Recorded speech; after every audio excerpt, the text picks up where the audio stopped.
morning. Guess everything that happened yesterday wasn't just a dream then. Well, it's time for our next fairy tale adventure. We should head to the station Grandpa Almond told us about.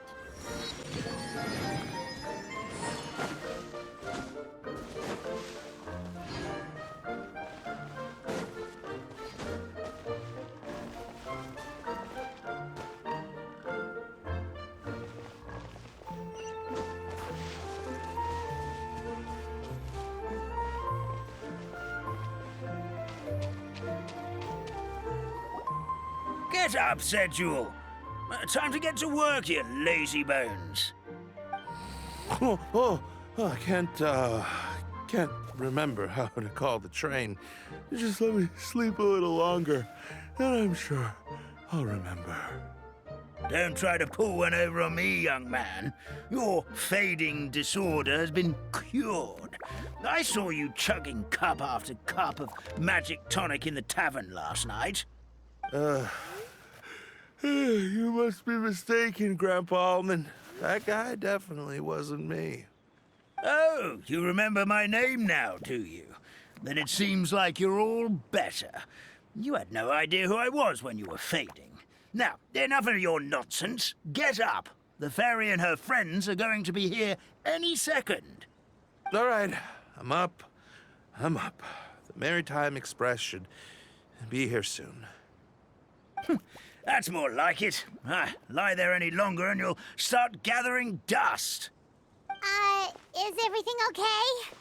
The hero, his pixie companion, and the forest fairy. Oh, I didn't know you were already here. Merciful macadamias. I'm sorry you had to see that. Oh, it's all right. Paimon knows the feeling. Who doesn't want to sleep in first thing in the morning? Does the Maritime Express run out of Constellation Metropole? Yes, each train needs a conductor to operate, and the conductors are always from the capital.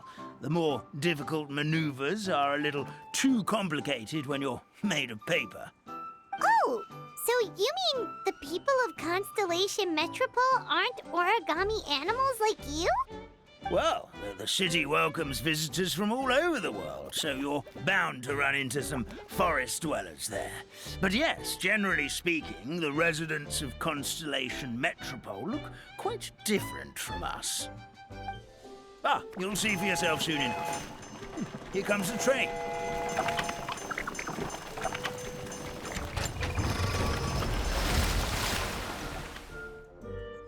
Pleasure to meet you, everyone. My name is Will, and I'll be the conductor for your journey today. I'm assuming you're the ones who called the train. Whoa, it's a little toy man! Yes, we called the train. The hero and the forest fairy need a ride to Constellation Metropole. The hero and the forest fairy, the ones from the prophecy. Oh, why didn't you say so earlier? We could have prepared a far more luxurious train. I'll just go back and get a better one. That's okay, Mr. Wheel. We're trying to get to the city as fast as possible. We just need you to get us across the sea. In your capable hands, I'm sure we'll get there in no time. Of course, my lady. It would be an honor. Well then, all aboard, sit anywhere you like. We'll get a stunning view of Simulanka no matter where you're seated.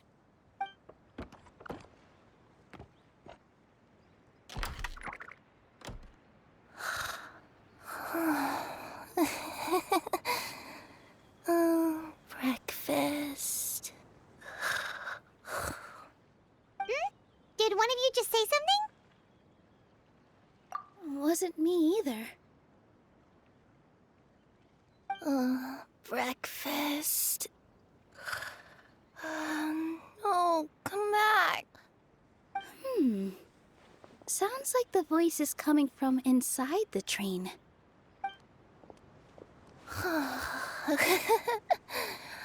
Fish. Chicken drumsticks. Oh, gotcha.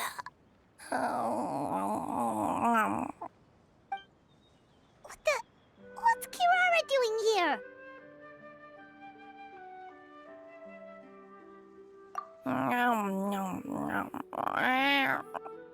Is she a friend of yours? let Paimon introduce you. This is Kirara. She's... Oh, wait. Actually, maybe we should wake her up first. So noisy. Is it morning already?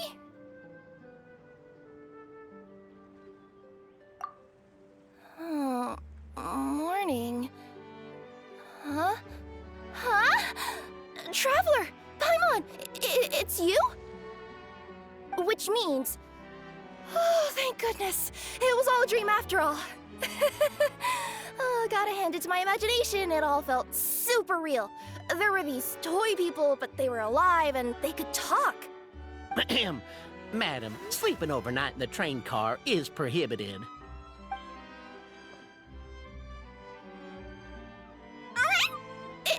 It wasn't just a dream? It's all right, Kirara. Apparently we're in a world called Simulanka. We got here yesterday, too. Simulanka? So, that's what it's called.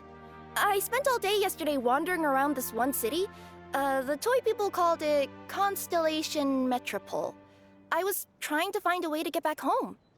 I was seriously starting to think I'd gotten on the bad side of some great yokai and gotten swallowed whole. Ah, I take it you're Inazuman then, Miss Kirara? She sure is. But, Kirara here is kinda special. Let Paimon introduce you for real this time. Kirara is a Nekomata from Inazuma. She works as a courier for Komanie Express. Ah, nice to meet you. I'm Nilu, a member of Zubair Theater. You can usually find us performing in Sumeru City's Grand Bazaar. Right now, though, I suppose I should introduce myself as the Fairy of the Forest of Blessings. Oh, you're Nilu! I've heard a lot about you from my deliveries in Sumeru. I even saw one of your performances back in the day. You're an amazing dancer. But, did you say you were a forest fairy? Oh, yeah, that's her new identity here in Simulanka. Oh, speaking of new identities, looks like you got a new outfit yourself, Kirara! Yeah, I know. It confused the heck out of me yesterday. I just woke up in a set of brand new clothes I'd never seen before. That must mean you have a big part to play here, too!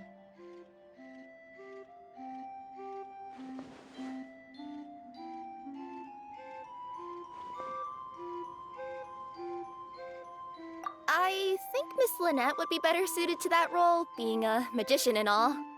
Did you by any chance hear a voice speaking to you before you got here, Miss Kirara? A voice...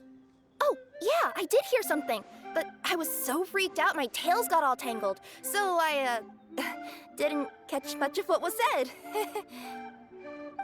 Sorry for the interruption. But this, Nekomata friend of yours, she doesn't eat hamsters, does she? Or frogs? Oh, no need to worry, little guys. I would never do something like that. Well, unless I've been out in the wild too long without anything to eat. Oh, speaking of eating, I am getting a little hungry.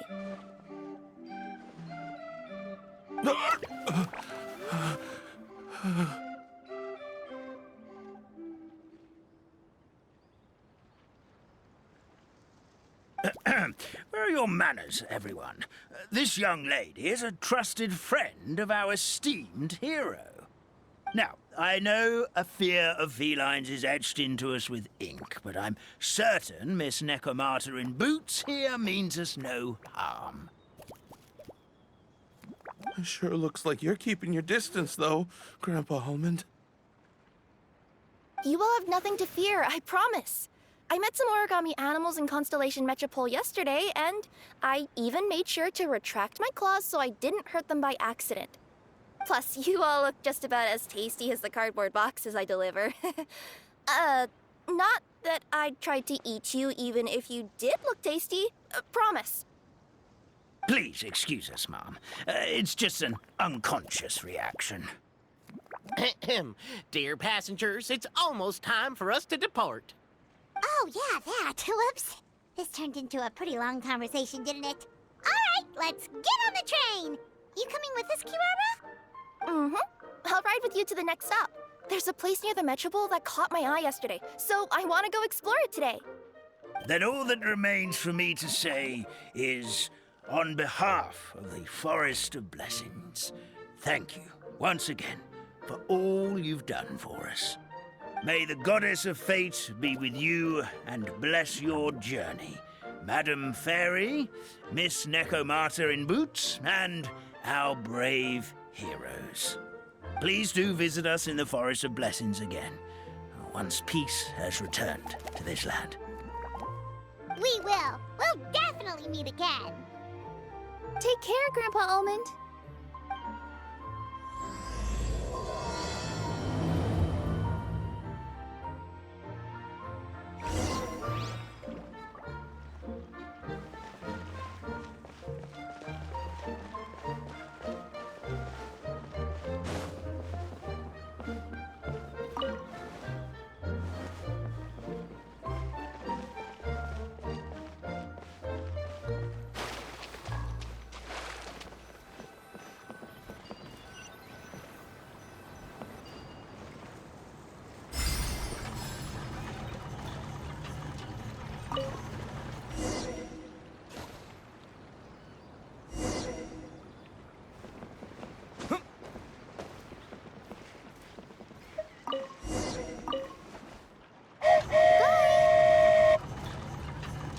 Have a safe trip!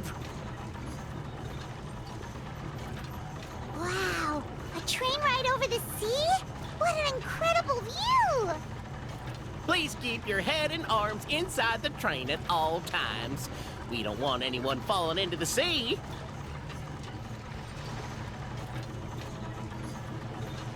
There's a train coming the other way too! Hey! Now that the fading disorder is cured, I'm sure the forest will be a lively place again in no time. I gotta go explore that forest at some point. It looked so pretty from the train. I just hope they, won't be too scared of me. We'll be arriving at our destination shortly. Please prepare to disembark.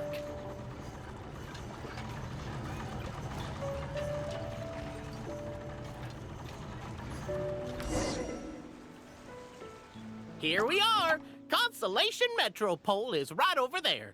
It's a short walk from here to the Gear Sky Ladder, which will take you right to Metropole Square. And thank you again for choosing Maritime Express. Great! And thanks to you for a smooth and pleasant journey, Mr. Wheel. The train cars were comfortable and spacious, and I had a great night's sleep. I'll definitely be back. As you wish, ma'am.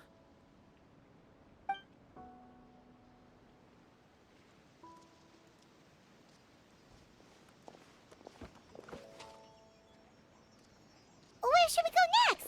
Is that place you wanted to check out nearby? I took a walk around yesterday, and it felt like there was something weird about it. So, I think I'll indulge my curiosity and go investigate. Want us to come with you? It's okay. You guys go ahead and visit the Metropole for now. Hopefully, that's where you'll be able to find out some more about this world. I pretty much explored the whole place from the rooftops yesterday, but for some reason, this is the place that caught my attention.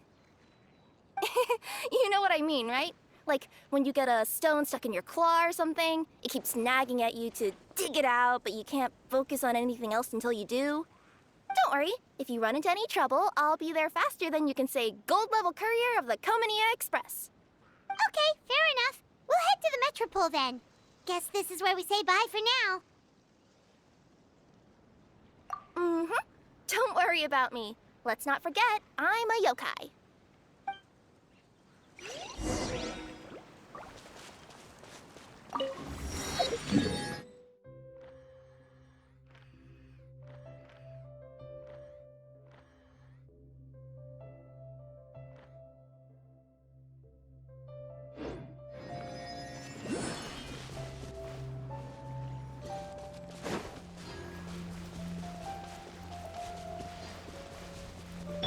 Yeah!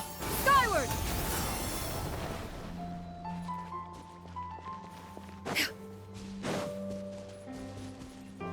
Yeah! Skyward! Scatter!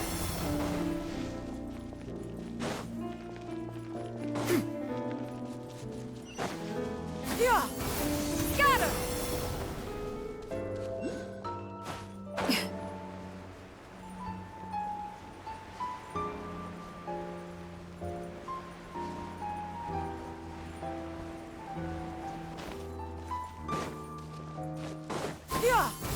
Skyward! Scatter!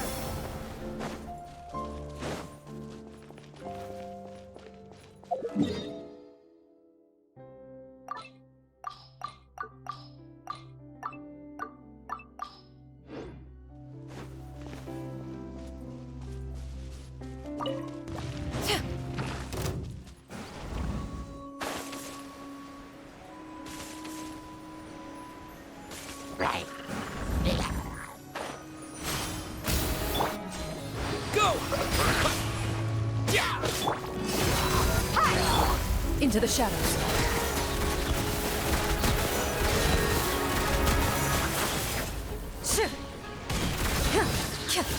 Where evil lurks, shoot on sight.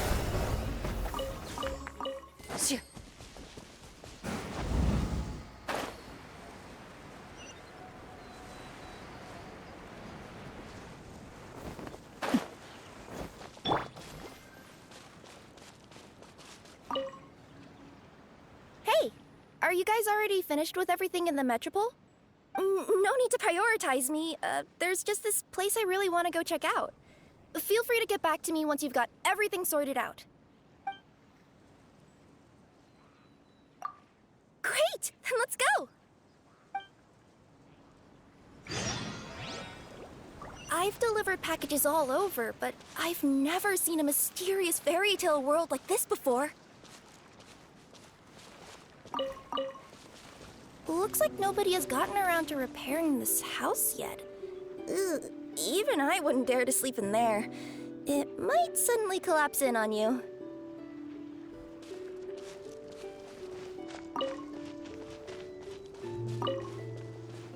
Nothing to see here either. Maybe we can find someone to ask? Aha! Over there! I bet we'll find some people there. Let's go take a look.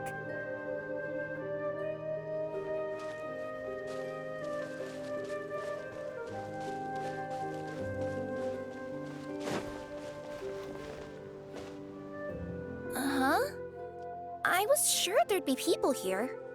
There once was a goddess who ruled over fate. Before she died, she left 3 riddles for the kingdom she had created. What? Who said that? Long story short, on this day, a sentient feline, an outlander, and a diminutive pixie arrived on the scene. They saw a narrow path off to the side. Okay, but which side? Yeah, if you gave ambiguous instructions like that to a Comania Express courier, they'd give you the parcel right back and tell you to write the delivery address more clearly. Despite how obvious the answer was, the perplexed pixie and the flummoxed feline struggled to work it out. Although, perhaps a small part of the blame could be attributed to my dull narration. All right, let's try this again. The path on the left-hand side seemed to give off an enticing fragrance, as if to say, this is the way to wealth and glory. Ooh, that sounds like the start of a good story. Then what? Then what?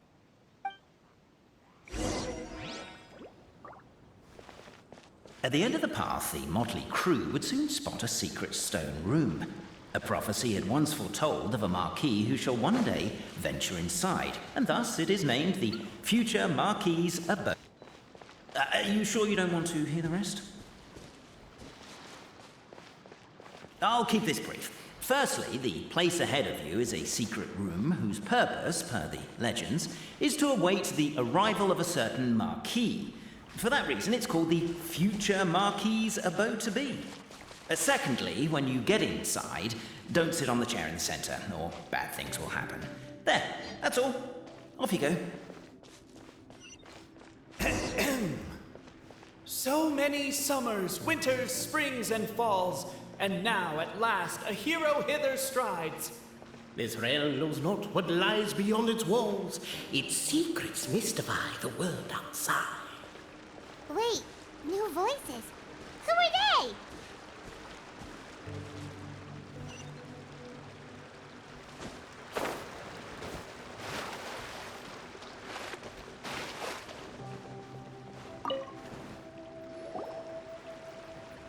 Stop the poem. We have a situation. Something's up with this person. Traveler? Are you alright?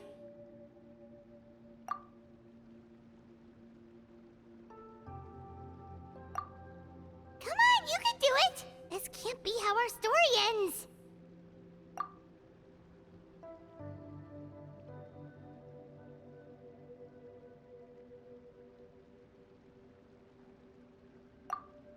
Can I give you a hand or a tail, even?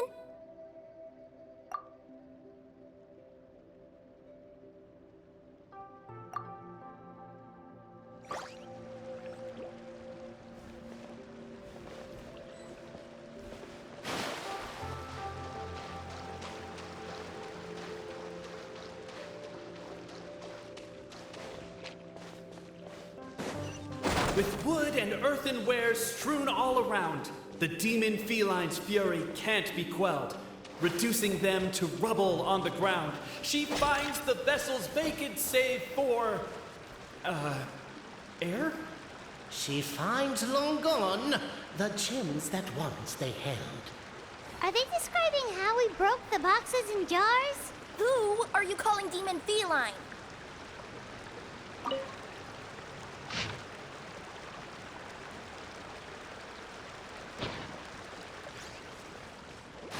Captivated by the epic poetry and enthralled by the outstanding storytelling, the Outlanders knew what their next objective was.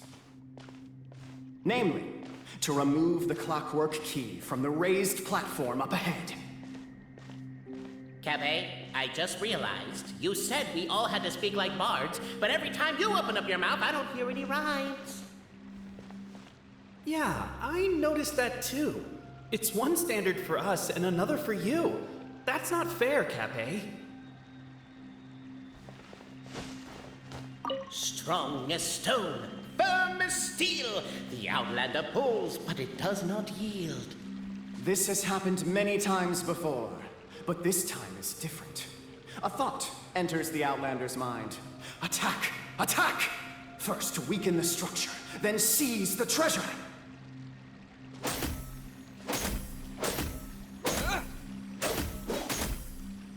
The attack's now over. Only one final step remains. Now it is the time to seize the key. Yes! Finally!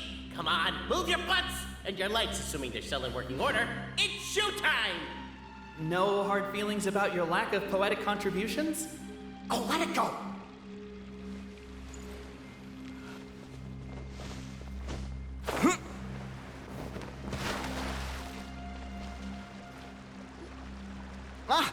Welcome, esteemed and noble Outlander. Allow us to introduce ourselves. We represent the 3 great clans of this realm, having been selected as its authorized historical supervisors. Our purpose being to await the arrival of one such as yourselves who shall remove the clockwork key. My name is... You're Cape, he's Albizzi, and that's Bobarano, right? You've done so much talking that we can already tell you apart by your voices. Aren't we missing someone, though? The guy who led us here to begin with? Who? And thus was born the long-awaited fellowship, destined to uncover the truth of the past. Allow me to quote, if I may, in the history of Constellation Metropole, a new page has begun. Him.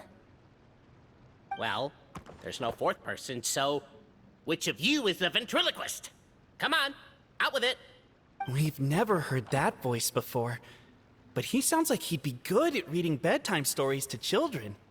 Well, whoever it is, I don't know and I don't care. Forget about him. We have far more important things to focus on, like where our journey goes from here. That key you hold is the pivot point about which the past and present of the Metropole revolve. However, between our 3 clans, there is some dispute over the historical record. Each clan has its own version of history, detailing the clan's origins and the tale of the Dragon of Old. And unfortunately, we don't know which one is the truth. Dragon? You mean the one that's been acting up recently? Oh, no, not that one, you adorable little pixie. When I say Dragon of Old... He means a dragon that would be really, really old, if it was still with us today, but it was defeated in ancient times. The new one has nothing to do with our clan history. Was that supposed to be a joke? Anyway, so you've been waiting for someone to remove the key so you can finally explore the truth of the past? Not just explore it, but argue incessantly about it. Honestly, I don't care that much. Cape's the one who's always bothering us about it. What we need to figure out is who resolved the dragon crisis. We have to know that before we can decide which is the supreme clan. The moment you removed the key from where it was lodged, you became the honorary Marquis. We humbly beseech you, noble Outlander. Noble Traveler Marquis, we ask you to help us. You and your talking Puss in Boots and the pale floating pixie. Puss in Boots? Are you serious? It's better than demon feline, but still.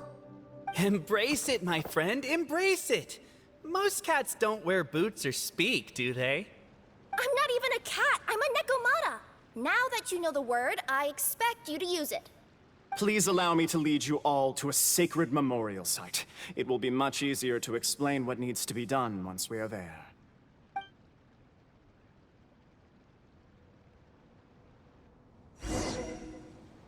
This place is sacred to my clan. It's where our brave forefathers once took up arms against the dragon of old. After a bitter battle that dragged on for many days and nights, finally, our forefathers fought the dragon into submission, and it fled. They took turns, though. Some forefathers worked the day shift, while others worked the night shift.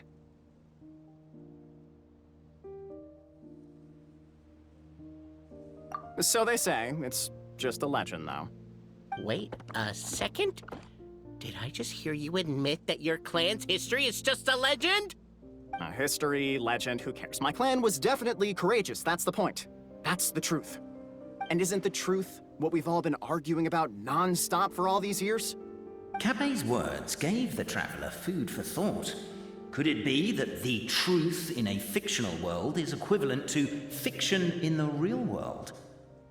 But that would have to wait. Apparently, Cape was not alone in his pilgrimage to this sacred site. Unwanted company had arrived. The traveler and the talking cat, Nekomata, decided to teach them some manners.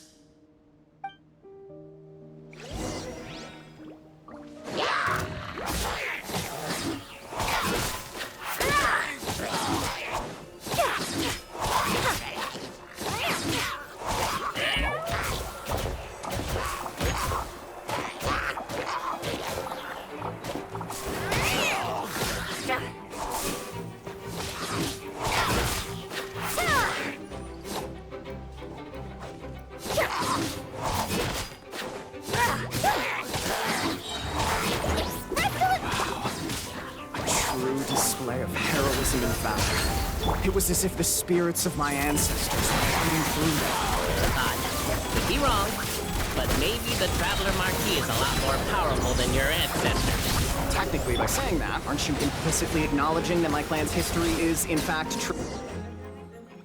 Your martial prowess and show of courage are a more vivid reenactment of my ancestors' feats that suit the modern aesthetic. Now, let's get down to business. As we all know, time is but an illusion.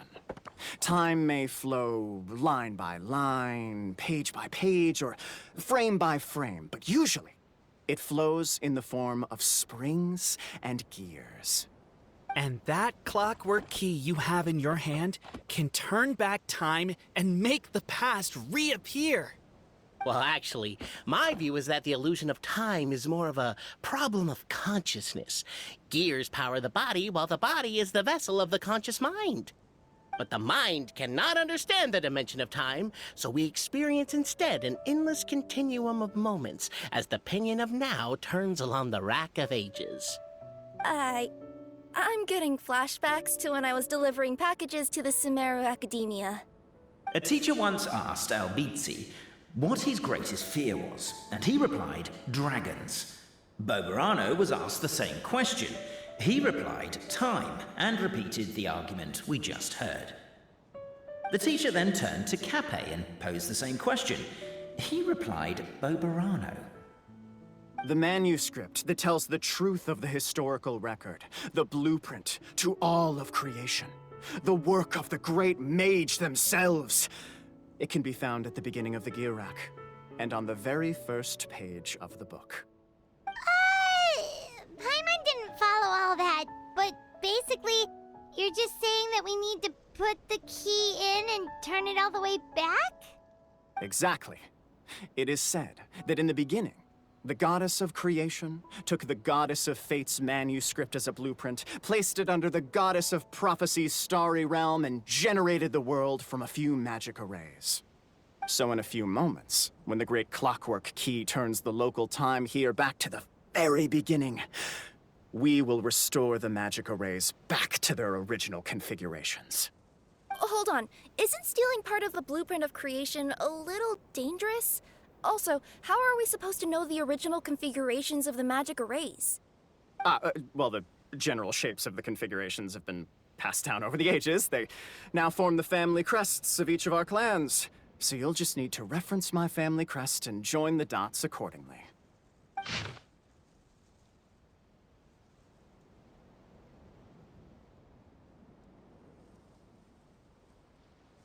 To address your other concern, when the house has already been built, do you really think that taking away the construction crew and blueprint will cause it to collapse?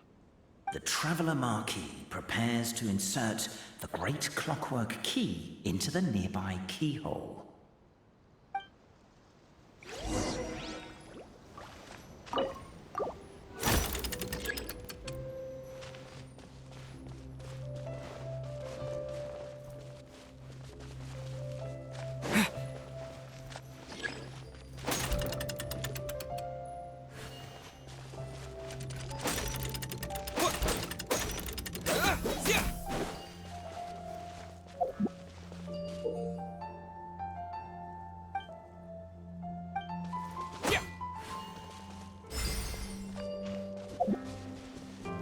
I guess we should start here?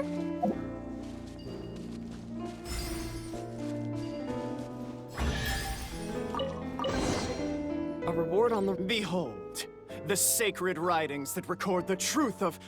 No, wait. That have shaped the truth of history. Gather round and let us bear witness.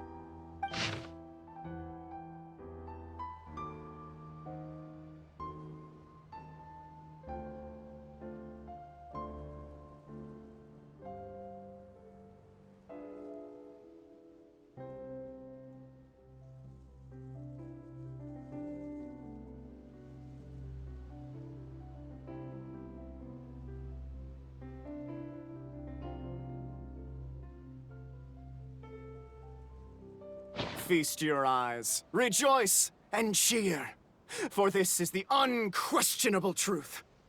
Look at the signature. Nobody is capable of forging that. I don't believe it. So, all along, our histories have been false? Don't lose heart, Albizzi. It does not follow from his is true that ours are false. That might be the most bogus logic I've ever heard. But keep up the mental gymnastics, Bobarano.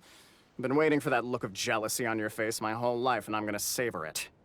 And yet, it seemed that this conundrum could indeed have more than one solution. Everyone agreed that there may be more than one truth. The party decided to visit the sacred sites of the other clans and see what their documents had to say. Isn't a narrator supposed to remain detached and objective? It feels like you're forcing a narrative agenda on us here. Oh, whatever. I'm in a good mood. Let's do it. The instructions say to repeat the process 3 times, and besides, I'm looking forward to watching you both be sorely disappointed. Let's do my clan next. I'll lead the way. We'll need the key again, right? Let me see if I can pull it out. Yoink!